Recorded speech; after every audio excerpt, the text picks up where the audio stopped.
생명의 하나님, 오늘도 주의 은혜를 구하러 나왔습니다. 은혜를 사모하는 믿음의 사람들에게 복을 더하여 주시옵소서. 주 예수의 이름으로 일컬어지는 생명의 말씀을 전하는 자의 입술을 통하여 잘 전달되게 도와 주시옵시고, 듣는 이들에게도 생명과 위로와 새 힘이 되게 도와 주시옵소서. 오직 성령이 역사하시는 귀한 시간이 되게 도와 주시옵소서. 믿음으로 헌금한 손길들을 축복하시고, 물질을 의지하지 아니하며 육체를 의지하지 아니하며 주를 의지하는 자들의 그 믿음을 기억하사 저들의 참 주인이 되어 주시고 아버지가 되신 증거를 보여 주시옵소서. 예수님의 이름으로 기도하였습니다. 아멘. 하나님의 말씀은 사무엘하 15장 24절부터 29절까지 말씀을 함께 같이 합독하겠습니다. 사무엘하 15장 24절부터 29절까지 말씀을 함께 같이 합독하겠습니다. 함께 읽습니다. 시작. 사독과 그와 함께한 모든 레위 사람이 하나님의 언약궤를 메어다가 내려놓고, 아비아달도 올라와서 모든 백성이 성에서 나오기를 기다리더니, 왕이 사독에게 이르되 하나님의 궤를 성으로 도로 메어가라. 만일 내가 여호와 앞에서 은혜를 얻으면 도로 나를 인도하사 내게 그 궤와 그 계신 데를 보이시리라. 그러나 저가 말씀하시기를 내가 너를 기뻐하지 아니한다 하시면 종이 여기 있사오니 선히 여기시는 대로 내게 행하시옵소서 하리라. 왕이 또 제사장 사독에게 이르되 내가 선견자가 아니냐. 너는 너희의 두 아들 곧 내 아들 아하이마스와 아비아달의 아들 요나단을 데리고 평안히 성으로 돌아가라. 너희에게서 내게 고하는 기별이 올 때까지 내가 광야 나루터에서 기다리리라. 사독과 아비아달이 하나님의 궤를 예루살렘으로 도로 메어다 놓고 거기 유하니라. 아멘. 우리 하나님은 날마다 우리의 짐을 대신 져주시는 하나님이라고 그렇게 성경은 가르쳐 말합니다. 자, 시편 68편 19절입니다. 시편 68편 19절입니다. 구약성경 849페이지 시편 68편 19절입니다. 우리가 찬양해야 될 하나님이 누구이신가 가르쳐 말합니다. 함께 읽습니다. 시작. 날마다 우리 짐을 지시는 주 곧 우리의 구원이신 하나님을 찬송할지로다 그렇게 말하고 있습니다. 하나님이 누구시냐? 날마다 우리의 짐을 대신 져주시는 하나님이라 그렇게 말합니다. 이것이 우리에게 참 큰 위로와 또 위안이 되는 말씀이죠. 예수께서는 이 말씀을 마태복음 11장에 수고하고 무거운 짐진 자들아 다 내게로 오라. 내가 너희를 쉬게 하겠다. 이렇게 말씀하십니다. 신앙생활은 어떻게 해서든지 나를 무겁게 짓누르고 있는 근심이나 걱정이나 문제나 어려운 일들을 하나님 앞에 올려놓고 옮겨놓는 것입니다. 오늘 이 설교를 준비하다가 아침에 이렇게 페이스북에서 사진 한 장을 봤습니다. 외국에서 사역하시는 외국 목사님이 이렇게 사진을 한 장 올리셨는데, 처음에 그냥 언뜻 사진을 봤을 때는 그냥 어떤 젊은 남자가 아주 밝게 이렇게 웃고 있는 모습이었어요. 그래서 도대체 무슨 내용인가 정말 없는 실력의 영어를 떠듬떠듬 해석을 해봤더니 그 사람이 중동 지방에 사는 사람인데 이슬람에서 기독교로 개종을 한 사람이죠. 그래서 무슬림에 의해서 이제 죽는 순간이었어요. 그리고 나서 사진을 자세히 봤더니 목에 이렇게 밧줄이 맺어 있더라고요. 그리고 그 뒤에 있는 자기 가족들에게 이렇게 인사를 이렇게 하는 사진이었는데 그 표정이 너무 밝은 거예요. 그래서 그 설명을 안 읽고 그냥 봤을 때는 그냥 언뜻 그냥 젊은 잘생긴 청년의 사진으로 이렇게 봤는데 가만히 이렇게 읽다 보니까 한순간 마음이 이렇게 뭉클해지더라고요. 그래 놓고 오늘 이제 설교 준비를 하는데 하나님 앞에 문제를 맡긴다는 게 과연 뭘까? 그 젊은 사람에게 가족도 있을 것이고 또 일찍 결혼했다면 자녀도 있을지 모르는데 그 모든 것을 다 놓고 예수 믿는다는 것 하나 때문에 지금 죽는데 그 죽음 앞에서 어쩌면 저렇게 밝게 웃을 수 있을까? 초대교회 때 순교를 당했던 많은 사람들이 불에 타면서도 또 맹수에게 찢기면서도 찬송했다 하는 그런 기록들이 있는데 과연 그게 어떻게 가능할까 그랬는데 그 사람의 사진을 보니까 가능할 수도 있겠다 이런 생각이 들었습니다. 그 안에 얼마나 큰 기쁨, 하나님께 자기 생명을 맡기고 또 남은 자기 가족들을 하나님께 맡기고 그런 것들이 얼마나 크고 얼마나 평안했으면 저런 표정이 나왔을까. 제가 이제 혹시 기회가 되면 한번 보여드렸으면 좋겠는데 아침에 꽤 오랜 시간 이렇게 마음이 이렇게 찡했던 순간이었어요. 그리고 나서 이제 생각났던 것이 예수 그리스도의 모습이었습니다. 예수께서도 맨 마지막 죽는 순간에 딱 한마디 하시죠. 아버지, 내 영혼을 아버지 손에 부탁합니다. 이렇게 하시고 그가 떠나가셨던 그 기록이 성경에 있습니다. 신앙생활은 육체의 모든 문제, 더 나아가서 오늘 아침에 봤던 그 사진의 사람이나 예수 그리스도처럼 마지막 목숨에 관련된 문제에 이르기까지 하나님 앞에 의탁하고 맡기고 넘겨놓고 그 다음에 평안을 누리는 사람들이 진짜 신앙인이라 생각이 됩니다. 나름 신앙이 있다 하면서도 여전히 하나님 앞에 기도하고 내놓고 내려놓았다 하고 하나님 것이라고 하고 하나님 뜻대로 될 것이라고 하면서도 여전히 우리 안에는 많은 것들이 있죠. 그게 아마 우리의 연약함일 겁니다. 한 번 기도하면 될 걸 왜 자꾸 기도하고 또 기도하고 또 기도할까? 결국 그렇게 여전히 내려놓았다고 하면서 수고하고 무거운 짐을 대신 져주시는 예수가 계시다고 하면서도 여전히 내 어깨에 막 짊어매고 가는데 익숙한 내 자신을 자꾸 이렇게 하나님 앞에 바꿔가는 것, 그것이 아마 우리의 기도 아닐까 이런 생각이 들었어요. 이렇게 또 말씀을 드리면 믿지 않는 사람들은 아마 반박을 할 겁니다. 그러면 하나님 앞에 모든 것을 다 맡겨버리면 그러면 니들은 노력도 안 하고 수고도 안 하고 힘도 안 쓴다는 얘기냐?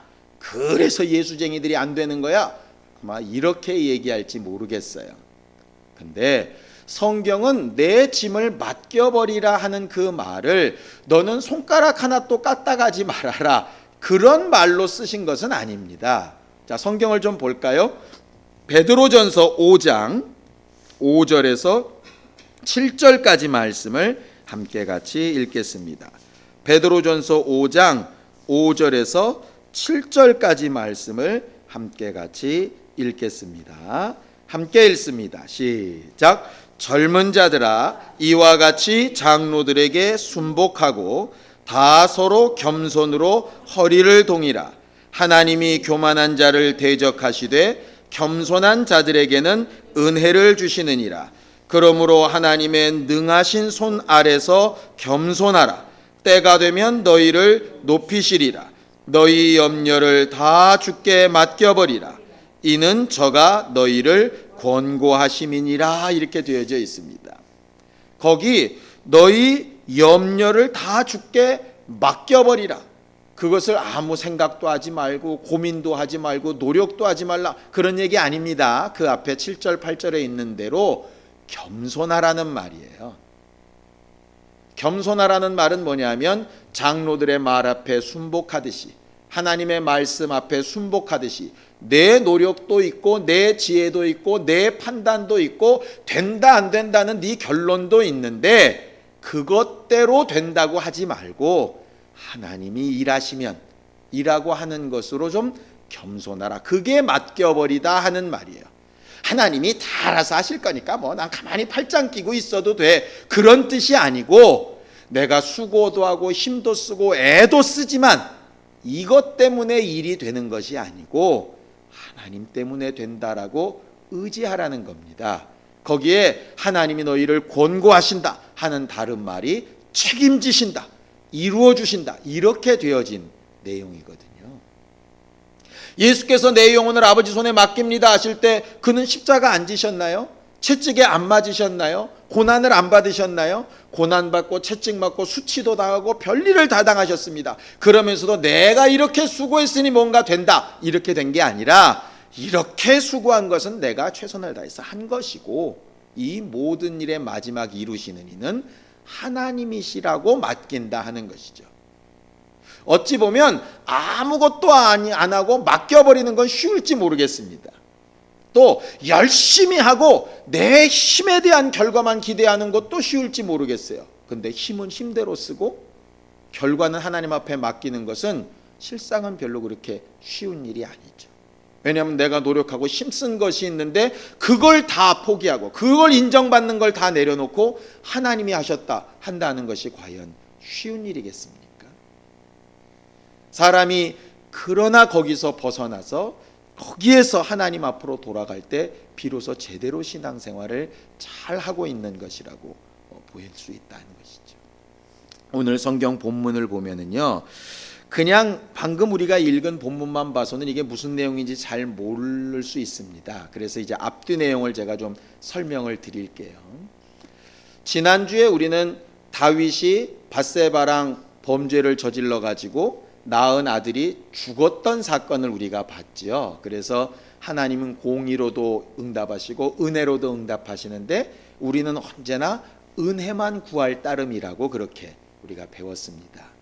그리고 나서 하나님께서 그 일을 다 용서하신 것 같았어요. 그래서 그 다음에 솔로몬이 태어나고 다시 그의 가정이 잘 회복되는 것 같았는데 결국은 다윗의 그렇게 지은 죄가 그 자손들에게도 죄악의 영향들을 이렇게 미쳐서 암논이라고 하는 아들이 이복 누이 동생을 이렇게 강제로 범하는 사건, 범해놓고 나서 또 버려버리고 미워하는 사건. 그래서 그 이복 여자 동생인 그 다말의 오빠인 압살롬이라고 하는 사람, 그러니 암논과는 이복 형제겠죠. 그 이복 형제 간에 투쟁이 있고 전쟁이 나서 아들들이 막 죽고 압살롬은 도망가고 뭐 이런 사건들이 실제로 막 일어났었습니다. 근데 그 압살롬이 꽤 똑똑하고 사람이 괜찮은 사람이었던 것 같아요. 그래서 하나님은 다윗에게 솔로몬을 이렇게 후계자로 생각을 하시는데 사람들이 볼 때는 압살롬이라고 하는 사람이 외모도 뛰어나고 특별히 아주 머리가 굉장히 길고 탐스러워서 사람들이 볼 때 아주 그냥 손에 꼽히는 미담, 그 당시에는 아마 머리가 예쁜 게 미남이었는지 자곤에 그렇게 압살롬은 굉장히 사람들이 인기가 있었던 사람입니다.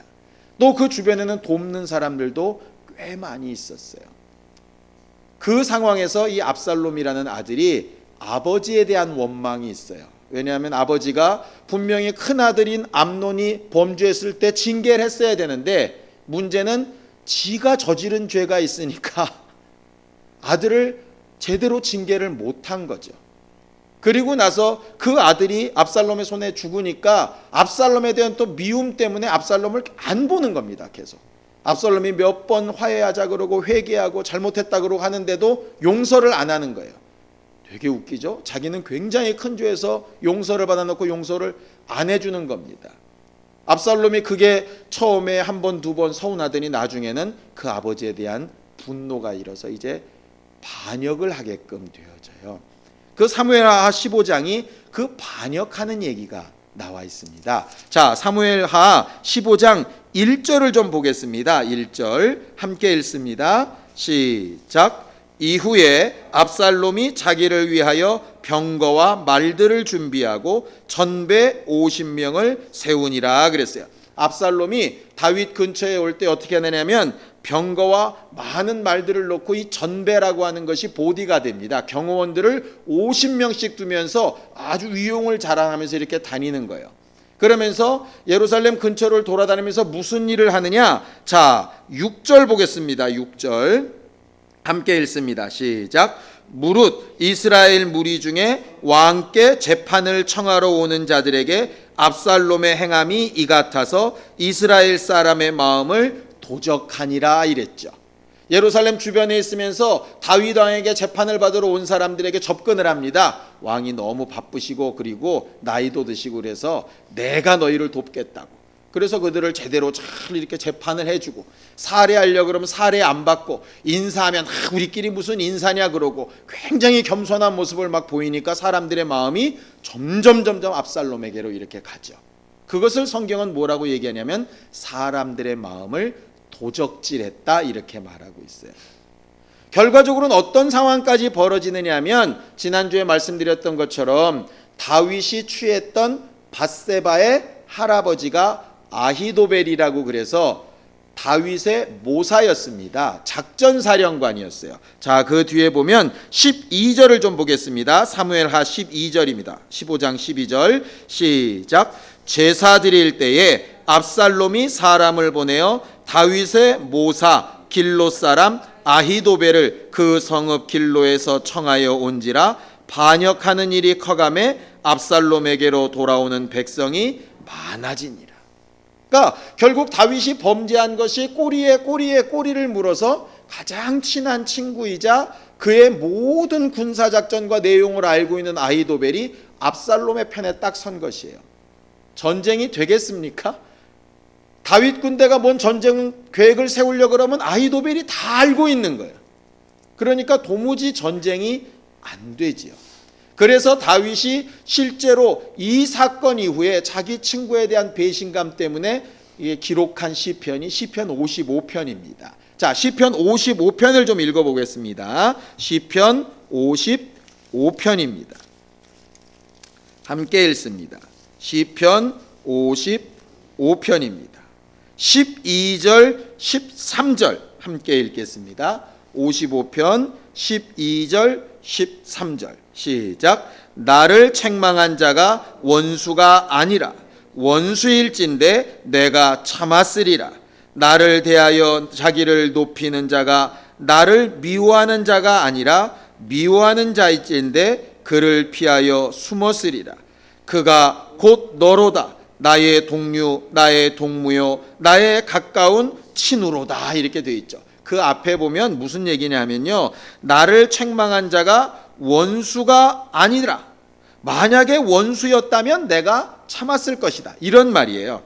나를 대하여 자기를 높이는 자가 나를 미워하는 자가 아니었다. 만일 나를 미워하는 자가 그랬다면 내가 그렇게 기분 나쁘지 않았을 것이다. 그런데 내가 왜 이렇게 낙심하고 실망하느냐 하면 내 가장 친한 친구요 동료가 내 등에 칼을 꽂았다, 이 말이거든요. 지금 그 상태에서 다윗이 고백하는 마지막 고백이 뭐냐면 22절입니다. 22절 함께 읽습니다. 시작. 내 짐을 여호와께 맡겨버리라. 너를 붙드시고 의인의 요동함을 영영히 허락지 아니하시리로다. 이렇게 말하고 있어요. 결과적으로 자기를 가장 가까이서 자기의 모든 전쟁에 가장 큰 도움이 되었던 그 친구가 나를 배신하고 배반해서 도리어 내게 가장 큰 해악을 끼치는 자가 되었지만 나는 이 모든 고민이나 근심을 오직 누구에게 맡기겠다? 하나님께만 맡기겠다. 왜냐하면 하나님은 의인의 요동함을 보고 계시지 않는 분이기 때문에, 만약에 내가 하나님 보시기에 의인이라면 하나님이 도우실 것이다. 이렇게 이제 믿고 기도하는 것입니다. 결국 다윗은 예루살렘 성에서 쫓겨납니다. 자기를 쫓는 몇몇의 사람들만 데리고 쫓겨나면서 어느 정도까지 쫓겨나느냐 하면은요, 자 15장 30절을 좀 보세요. 30절 함께 읽습니다.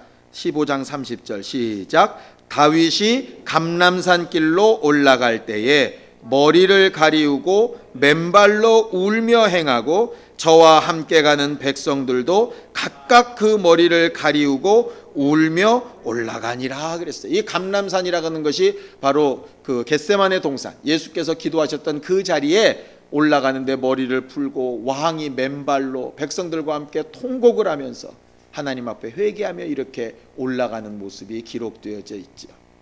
결국 왕이 모든 권력을 다 내려놓고 아들한테 쫓겨가고 있는 것입니다. 그럴 때 과연 그가 채택할 수 있었던 기도가 과연 뭐였을까? 우리 같으면 하나님, 내가 과거에 했던 거 아시지 않습니까? 하나님, 나를 이 죄악에서 구해주신다고 약속 안 했습니까? 나를 왕좌에서 이렇게 몰아낸다고 그렇게 말씀하신 적 없지 않습니까? 지난번에 이미 그 죄값을 내가 다 받지 않았습니까? 충분히 그렇게 기도할 수 있지 않겠어요? 근데 다윗은 그런 말로 기도하지 않습니다. 도리어 다윗이 그렇게 쫓겨나가는 것을 볼 때 이것은 옳지 않다 생각했던 사람들이 있었어요. 그게 24절에 나온 사독과 모든 레위인들과 아비아달 제사장입니다. 아비아달 제사장은 누구냐 하면 사무엘 시대 때 있었던 엘리 제사장의 후손들이에요. 원래 제사장의 후손들. 그런데 엘리의 가문은 망할 거라고 분명히 하나님께서 약속하셨죠. 그래서 아비아달 제사장이 있고, 그 다음에 이제 아비아달을 대신해서 새롭게 일어난 제사장 가문이 사독이라는 사람이에요. 그러니까 전임 제사장, 후임 제사장이 다 다윗을 따라오는 거예요. 그러니까 압살롬은 군대 많고 백성들 많은데 누가 없느냐? 제사장이 없어요. 레위인들도 없어요. 더군다나 이 사람들이 뭐까지 갖고 나왔느냐? 하나님의 법궤까지 들고 나왔어요. 그러니까 그냥 보는 상황으로만 딱 보면 사람들은 압살롬을 따라갔는데 결국 하나님의 법궤와 하나님의 사람들은 다윗을 따라왔구나. 결국 다윗이 이기겠네. 사람들이 이렇게 이제 볼 수 있다 이 말이죠. 믿음 있는 사람들은 그 법궤 때문이라도 계속 모일 거예요. 법궤가 뭡니까? 우리가 잘 아는 것처럼 하나님의 언약이 들어있는 것이라 요단 강물을 가르기도 하고 여리고 성을 무너뜨려 버리기도 하고 또 어떤 전쟁에서나 갔을 때 막 승리를 일으키고 블레셋 지경에 들어갔을 때 거기에 온갖 저주를 퍼붓고 했던 하나님의 능력 아니겠어요? 그러니 다윗이 그걸 봤을 때 역시 제사장들은 내 편, 하나님의 법궤가 왔으니 오케이 이렇게 할 만한데 다윗이 하는 그 다음 말들이 기가 막힙니다. 우리가 아까 읽었던 내용들입니다. 뭐라고 얘기하느냐? 25절 함께 읽습니다. 시작. 왕이 사독에게 이르되 하나님의 궤를 성으로 도로 메어가라. 만일 내가 여호와 앞에서 은혜를 얻으면 도로 나를 인도하사 내게 그 궤와 그 계신 데를 보이시리라. 26절. 그러나 저가 말씀하시기를 내가 너를 기뻐하지 아니한다 하시면 종이 여기 있사오니 선히 여기시는 대로 내게 행하시옵소서 하리라 그랬어요. 사람들이 볼 때는 정말 미련하기 짝이 없는 행동입니다. 백성들이고 모든 군사고 모사꾼들까지 다 지금 압살롬 편입니다. 거기에 대항하려면 적어도 이것만큼은 지켜야 되지 않겠어요? 근데 다윗이 말하는 것은 하나입니다. 내가 생각하는 내 안위와 내 성공을 위해서 나는 법궤나 제사장들을 이용하고 싶은 마음이 없다는 거예요. 내가 법궤나 제사장들을 원래 있었던 예루살렘성, 있어야 될 그곳, 하나님의 나라, 나도 중요하지만 나보다 더 중요한 게 하나님의 나라인데 하나님의 나라를 하나님이 지키시도록 해야 되니까 하나님이 혹 나를 의인으로 여기시면 은혜 베풀어 주셔서 그 법궤 앞으로 나를 돌아오게 하실 것이고, 만약에 하나님이 원하시는 것이 여기까지라면 내가 억지로 법궤를 끌어안아 봤자, 억지로 제사장들을 끌고 가봤자 그게 무슨 하나님의 뜻과 상관이 있겠는가? 나는 이 모든 것을 하나님 앞에 맡긴다 하는 거죠. 베드로전서에 있었던 너의 모든 짐을 맡겨버리라, 모든 염려를 맡겨버리라, 시편 55편에 말했던 내 짐을 모두 여호와께 맡겨버리라, 우리의 짐을 날마다 지시는 그분 앞에 맡겨버리라 하는 것에 실체를 보인 사람이 누구냐면 바로 다윗이에요. 예수께서 마르다와 마리아에게 얘기합니다. 네 오빠가 죽은 지 나흘이나 돼서 썩은 냄새가 나지, 이미 가망이 없는 것 같지, 근데 두려워하지 말고 믿기만 하라. 그게 맡겨버리라는 거예요. 그 결과는 내게 맡기라는 거예요. 우리의 기도가 그거 하는 겁니다. 근데 자꾸 우리의 기도를 잘못 생각하는 것이 하나님 내가 이렇게 돼야 되니까 하나님의 법궤도 내게, 하나님의 제사장도 내게, 하나님이 보내신 거군요. 역시 하나님 내 편이시군요. 이렇게 해석하는 것과 똑같이 되어간다 하는 것이죠. 그래서 내 마음대로 뭔가 잘 돼가면 그게 응답이고, 그렇지 않으면 낙심하고 실망하고 꼬꾸라지고, 다윗은 그렇지 않다 이 말이에요. 어떻게 그렇게 잘 알고 있느냐? 지난주처럼 은혜만 구하는 데에 이미 딱 익숙해져 있어요. 그게 하나님 보시기에 합했던 사람이라 하는 거지. 어찌 보면 기도에 힘이 없는 것처럼 느껴질지도 모르겠습니다. 주여 도와주시옵소서, 될 줄로 믿습니다, 막 이래야 대단한 기도 같은데, 다윗은 하나님이 원하시면 이 일이 될 것이고, 그렇지 않으면 내가 어떻게 하나님과 대항을 하나. 그러나 나는 최선을 다해서 하나님 앞에 기도합니다. 그래서 울고 모든 백성들이 함께 회개하고 하나님의 긍휼하심을 얻습니다. 결국은 압살롬과 아히도벨이 의견이 갈려가지고, 아히도벨은 목매어 자살하고 압살롬은 전쟁에서 패하고 다윗은 돌아오게 되지. 맨 마지막 압살롬을 제발 죽이지 말라고, 그를 용서하라고 했던 게 다윗의 참 마음이었습니다. 물론 다윗의 군대 장관인 요압이 그 말을 어기고 압살롬을 죽여버리긴 하지만, 다윗의 마음은 어디가 잘못됐었던가를 알았던 거예요. 암논이 죽은 다음에 내가 암논을 제대로 징계하지 못해서 내 아들이 살인자가 되었고, 내 아들이 나 때문에 살인자 됐으니 내가 용서했어야 되는데 내가 용서하지 않아서 이 모양까지 왔으니 이제 마지막에 내가 또 용서해야 되겠다라고 마음을 먹었던 게 다윗입니다. 어떻게 그런 마음이 가능했을까? 가장 어렵고 가장 최악의 상황에서 하나님께 의탁하고 주만 의지하며 살기로 결단하는 기도가 있었기 때문에 그렇다는 것이죠. 우리들에게도 수많은 많은 짐들과 문제들이 있습니다. 육체에도 있고 물질에도 있고 환경에도 가정에도 또 가족 관계 가운데에도 앞날의 미래에 대해서도 여러 문제들이 있죠. 그것을 향해서 우리는 항상 최선을 다하고 온 힘을 다할 겁니다. 그리고 그 맨 마지막에는 내 모든 짐을 대신 져주시는 그분 앞에 맡겨버리고, 근심 가운데, 염려 가운데, 두려움 가운데, 잠깐 보여지는 어떤 상황 때문에 좋아하고 기뻐하고, 다른 상황 때문에 낙심하고 실망하고 괴로워하고 하는 것이 아니라, 은혜를 하나님께서 역사하시고 일하여 주시기를 간절히 사모하되 주의 뜻대로 되어질 것을 사모하고 역사할 줄 아는 성령 충만한 사람들이 되기를 예수님의 이름으로 축원합니다. 우리가 기도하면, 우리가 회개하면, 다윗처럼 뭐가 잘못되어졌는지 깨닫기 시작하면 하나님께서 그 순간에 의인의 요동함을 그만 보고 있지 아니하신다 하시는 말씀처럼, 하나님께서 내 염려를 맡기면 내가 너를 돕겠다라고 권고하신 것처럼 하나님의 일이 하나님의 손에서 일어나게 되어질 겁니다. 우리가 준비해야 될 것은 그 일이 이루어진 다음에 역시 하나님께서 하셨다, 그 모양과 모든 결과에 하나님께서 하셨다, 내 모든 마지막 순간까지 주의 손에 부탁합니다 라고 말할 수 있는 그런 사람들이 될 수 있기를 예수님의 이름으로 축원합니다.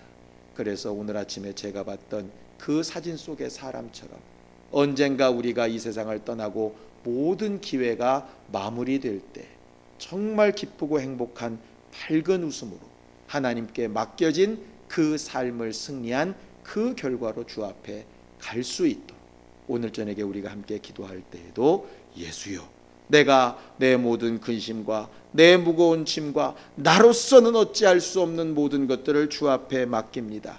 이 일을 내 생각과 뜻대로 이루기 위해서 이것도 저것도 마구 구하기 이전에 먼저 하나님의 마음과 생각과 하나님의 뜻을 구하고 하나님께서 내 짐을 대신 져주시고 가장 합당한 것으로 역사하시기를 원합니다. 나를 도우시고 평강을 주시고 위로하시며 은혜 받게 하시고 하나님의 뜻대로 되어지는 일을 보며 찬양하게 도와 주시옵소서. 예수여 한번 부르고 간절히 같이 기도하겠습니다. 하나님 아버지, 오늘 우리는 우리의 모든 문제와 수고하고 무거운 짐들을 하나님께 옮겨놓고 오직 주만 의지하기로 결심하여 기도하였습니다. 우리가 아는 문제가 다 다가 아닌 것을 알지만 우리가 할 수 있는 한 힘을 다하여 하나님 앞에 기도하며 간구하여 싸우니 우리가 알지 못하여 또 지혜가 없어서 구하지 못한 부분들을 성령을 의지하여 기도한 것에 응답하여 주시옵시고 우리를 위하여 말할 수 없는 탄식으로 간구하신 성령의 기도와 우리의 기도가 합력하여 선을 이루게 도와주시옵소서. 우리에게 있어야 될 것을 아시는 하나님께서 가장 좋고 더 나은 것으로 우리에게 역사하시고 일하실 것을 알기에 기도하며 간구하며 주의 평강을 얻고 돌아갑니다. 하나님, 성령께서 우리의 마음과 생각을 주장하사 주 예수의 사람 된 기쁨이 있게 하여 주시옵시고 모든 일에 우리가 회개할 것을 찾고 기도할 때에 용서받고 은혜를 체험하며 하나님의 뜻이 이루어지는 거룩한 기쁨으로 충만한 영적 생활을 할 수 있게 도와주시옵소서. 이제는 우리 주 예수 그리스도의 은혜와 하나님 아버지의 극진하신 사랑과 성령님의 감동하시고 역사하시는 분명한 증거가 모든 것을 주께 의탁하고 믿음으로 간구하며 돌아가는 모든 사람들 위해 이제로부터 영원까지 함께 있을지어다. 아멘.